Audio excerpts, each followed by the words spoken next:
sunyi tak duduk sana. Hidup saya tak sunyi kat sini sayang. Hidup you all memang ramai kawan. Tapi kawan you all semua tikam belakang you.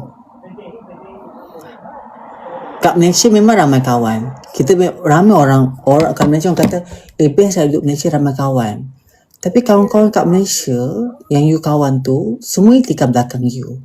Semua mengata you. I ni tak ramai kawan kat sini. I ada kawan. Tapi kita orang tak selalu lepak. Jarang-jarang lepak. Bila cuti baru lepak. Ini korang tak cuti pun lepak. Masa cuti pun lepak. Hari-hari tengok muka lepak-lepak. Orang dah tahu rumah kau dah tahu rumah orang tu ni. Lama semua benda pekong dia tahu. Bila gaduh, habis semua cerita. Itu memang reality. Kita duduk kat sini, kita ada me time kita boleh berfikir sendiri, apa kita nak buat, apa kita nak ni, kita punya space. Korang, semua space kau share. Semua space kau nak kongsi. Nanti bila bergaduh, pekong kau semua orang cerita. Sesuai lah hidup kau. Menyampah. Kan?